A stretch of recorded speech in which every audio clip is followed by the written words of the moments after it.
नमस्कार, मैं संतोष कुमार। मेरे इस यूट्यूब मंच पर आपका स्वागत है। दोस्तों, बिहार के अंदर अररिया में जो एक घटना हुआ है, इस घटना के पीछे दोस्तों क्या सच्चाई है, क्या नहीं है, आज हम इस बारे में आपको बात करेंगे।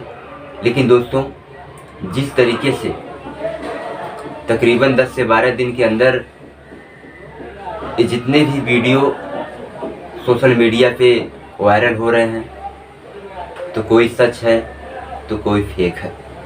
जी हाँ दोस्तों, न जाने कितने यूट्यूबर ऐसे हैं कि जो अपने व्यूज को बढ़ाने के लिए तरह तरह के अपवाद अपने चैनल पे डाल करके लोगों को दिखा रहे हैं।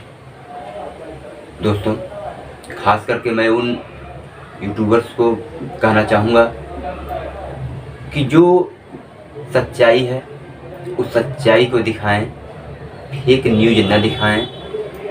ये मेरा सभी यूट्यूबर से ये रिक्वेस्ट है कि जो सच्चाई है उसको दिखाया जाए। दोस्तों, उस कहानी का जो सच्चाई है, आज मैं आप लोगों को पूरी दास्तान शुरू से लेकर घटना तक क्या हकीकत है वो मैं आपको बताने जा रहा हूँ। जी हाँ दोस्तों,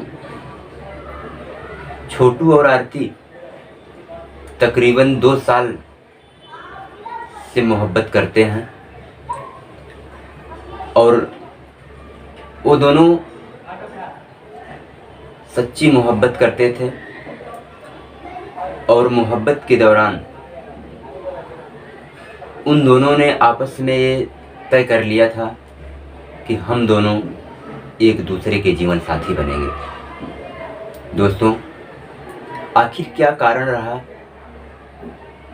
कि छोटू की इतनी दर्दनाक मौत देने के पीछे आरती के परिवार का मकसद क्यों बन गया? जी हाँ दोस्तों, कहा जाता है कि छोटू का परिवार आरती के परिवार से कहीं न कहीं हैसियत के मामले में कम था। जी हाँ दोस्तों, आरती ने इस बात को जाहिर कर दिया था कि मैं शादी करूंगी तो सिर्फ छोटू से ही करूंगी। और उसके परिवार वाले उसको बहुत समझाने का प्रयास किया, लेकिन वो एक ही जिद पे अड़ी रही कि मैं शादी करूंगी तो सिर्फ छोटू से ही करूंगी। और उसका नतीजा ये आता है कि आरती के परिवार के लोग एक प्लान बनाते हैं और उस प्लान के मुताबिक एक दिन छोटू अपने मामा के यहाँ गया था और आरती की भाभी ने छोटू को देख लिया कि वो अपने मामा के यहाँ आया है, तो उसने छोटू को फ़ोन करके रात को बुलाया, यह कह कर के कि आप आइए और आपके और आरती की शादी के लिए बात करेंगे। जी हाँ दोस्तों, ये झांसा दे करके छोटू को अपने घर में बुला लेते हैं और घर में बुलाने के बाद छोटू को एक कमरे में ले जाकर के बंद कर देते हैं और मारना पीटना स्टार्ट कर देते हैं। जी हाँ दोस्तों, ये सिलसिला रात भर चलता रहा। तकरीबन 3 बजे के पास में आरती ने छोटू के घर वालों को फ़ोन किया, छोटू के बड़े भाई के पास, और पूरी घटना को बताया, जिससे छोटू के पिता और उसका भाई तुरंत घर से आते हैं और आरती के घर आने के बाद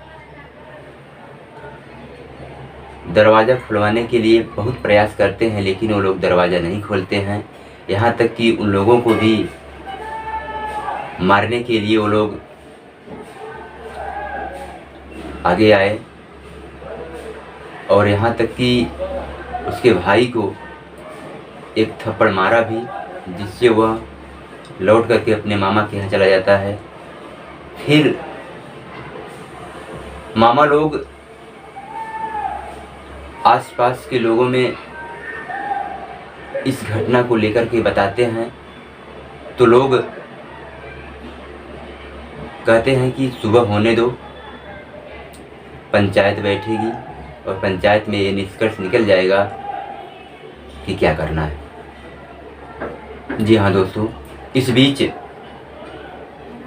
छोटू के पिता उस रूम के खिड़की के पास पहुंच जाते हैं और देखते हैं कि उनके बेटे को 6-7 लोग मार रहे हैं।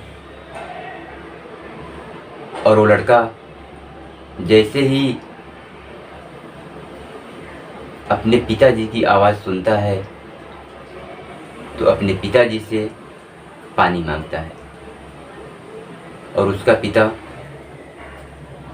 पानी देने के लिए उन लोगों से हाथ जोड़ करके विनती करता है कि उसके बेटे को पानी पिला दिया जाए, लेकिन वो लोग दरवाज़ा नहीं खोलते हैं। जी हाँ दोस्तों, और छोटू के पिता उमेश यादव को बैठा करके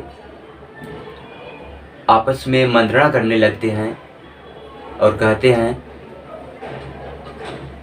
कि हम आपके बेटे और बेटी की शादी करवा देंगे। तकरीबन बातों में उलझाए रखा 1.5 से 2 घंटे तक। और इस बीच तकरीबन 5 से 5:30 बजे के लगभग जब छोटू के गांव वाले जब टूटते हैं, तब जाकर के दरवाज़ा खुलता है और देखते हैं तो वहाँ पे छोटू की जान जा चुकी थी। जी हाँ दोस्तों, इतना सब होने के बावजूद भी यदि हम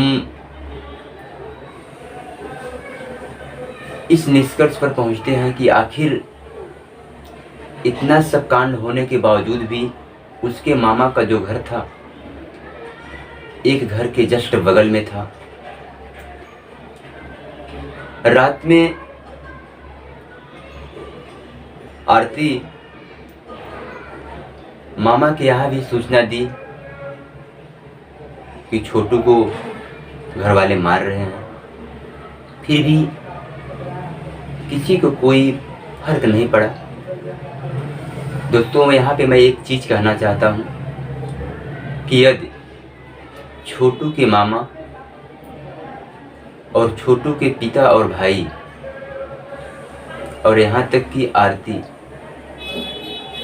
यदि थोड़ा सा सब्र करके सूझबूझ से काम लिया होता तो शायद आज छोटू की जान नहीं गई होती। मेरा कहने का मतलब ये है कि जिस तरीके से आरती ने छोटू के घर वालों को और उसके मामा को ये सूचना दी, शायद ये सूचना प्रशासन को दी होती तो शायद आज छोटू जिंदा होता। क्योंकि दोस्तों, जो ये तकरीबन 3 से 4 घंटे उन लोग समय लगाए उसकी हत्या करने में,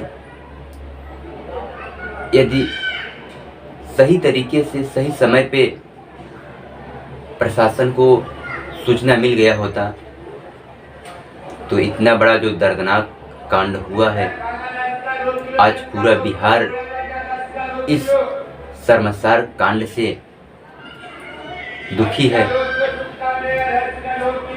तो कहीं न कहीं ऐसा दिन देखने को नहीं मिलता। खैर, जो हो गया तो हो गया, लेकिन आगे ऐसी घटना ना हो, उसके लिए हम कहेंगे कि इस तरीके से यदि कोई भी घर में ऐसी स्थिति होती है तो ज़रूर ऐसा करना चाहिए कि सबसे पहले प्रशासन को सूचित जरूर करना चाहिए। जी हाँ दोस्तों, और मैं प्रशासन से यही अनुरोध करूँगा कि जितनी जल्दी हो सके जितने लोगों की गिरफ्तारी हुई है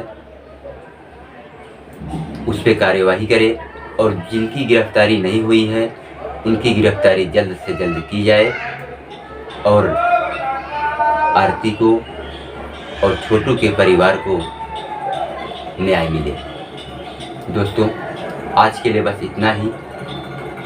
हमारे द्वारा बताए गए इस वीडियो में यदि किसी तरीके से आपको गलत लगता हो